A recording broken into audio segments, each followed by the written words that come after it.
What do you look at as being the areas of concern at the moment in terms of privatization of different NHS services? Like where is this happening where people don't realize? I've already spoken about Centene and buying up the GP practices, and they are a US company. And of course, there was argument during the 29 general election. Jeremy Corbyn sort of provided some documents that actually showed that people in government and the Department of Health and Social Care had already had conversations with their opposite numbers in the USA about the USA having access to the NHS. And this has been an issue rumbling along for 2 or 3 years now. Are the Tories planning to open up the NHS to the Americans in return for a post-Brexit trade deal? And people are saying it's not going to happen. The government's basically, there's a trade bill that's been going through Parliament the last few months, and the opposition parties have tried to get a clause added to say the NHS is off the table. It will not form part of any trade deal. And the government keeps saying, voting against it, voting it down. The Tory MPs say, well, we're voting it down because it's a ludicrous idea. This is never going to happen. But the reality is it's already happening. Now, one of the big moves, basically only 8 years on from the 2013 reorganisation, there have been more reorganisations, and the current thrust of the reorganisation in England is to go to what's called integrated care systems. Now, on the surface, it looks nice because the idea is that all of the different NHS plus private providers within a particular, they're normally on a county basis, will integrate more to achieve economies of scale. I mean, here in Hampshire, we've got like 8 CCGs, and the idea is they're all going to merge into one super CCG. So this idea, I said, look, there's different disparities in the way they deal with things. But the super CCG will work alongside the hospital. So it all looks nice and think, oh, yes, this is better economies of scale.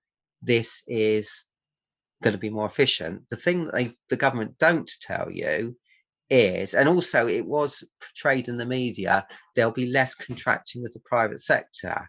But what the reality is, there'll be less small short-term contracts with private sector providers, and the scope for actually having big contracts that last 10, 15 years.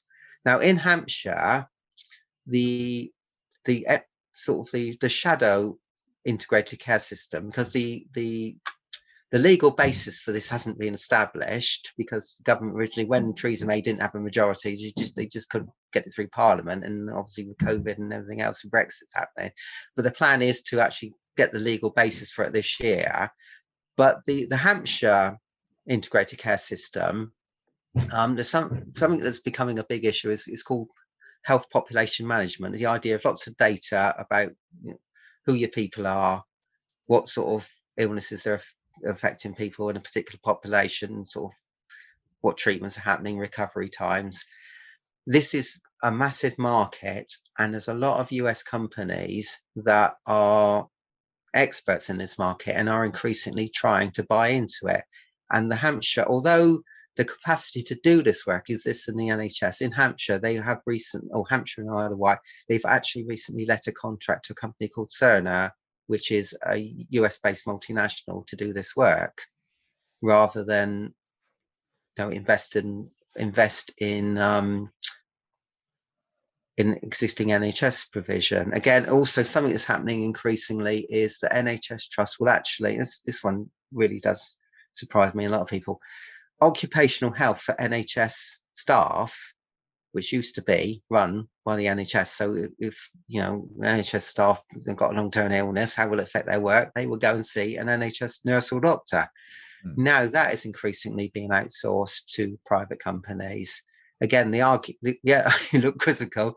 The argument is some of these private companies have got more staff and they can see you quickly, and they've got more appointments available. But my argument is, but you're disinvesting in an NHS, because if you've got an NHS, as an NHS employee, if I've got a health issue, I'd like to see an NHS clinician rather than someone from private sector company. So effectively, where that capacity exists in the NHS to do that work, you're disinvesting it if you're actually paying as an NHS body money to a private company to do that work. Mm. So so my argument, yes, it is happening, and increasingly companies from the USA are interested in it. I mean, the integrated care system model, which I've mentioned, originally it was called accountable care organizations, which is the very name that they use in the USA. And the idea is there that an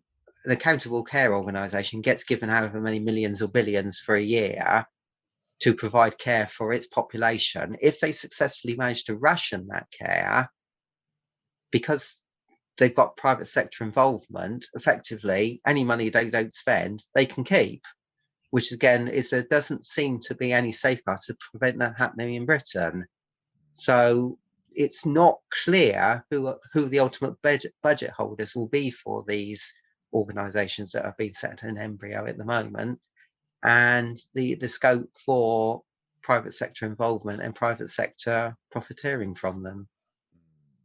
So it's a Like, bit technical, but I hope that makes yeah, no, sense. that's all right. I mean, if anyone's interested in just how screwed up the US healthcare system is, I did an interview with Dr. David Belk that I will link in the description, who wrote a book all about the ways in which the insurance industry essentially makes the cost just skyrocket. And he told me the story about a woman who was who he prescribed medication I can't remember the name of. Essentially he prescribed it to her, and through her insurance it was going to cost like $1,000 a month, and she went to Costco and bought it for like 50. So yeah, if anyone wants to understand just how screwed up and how we don't want that, then have a listen to that. Thanks so much for listening. If you enjoyed the show, please subscribe, follow me on Twitter, or sign up to our mailing list. Thanks a lot to our sponsor, ExpressVPN, the #1 most trusted VPN. Get lightning fast connectivity with servers in 160 locations across 94 countries. Keep your browsing privacy safe with ExpressVPN, and get a 35% discount on 12 months of ExpressVPN when you follow the link in the description below. Don't forget, my book is now out and available to order on Amazon and on bookshop.org. That's Brexit, the Establishment Civil War. And most importantly, thanks for listening. We'll see you next time.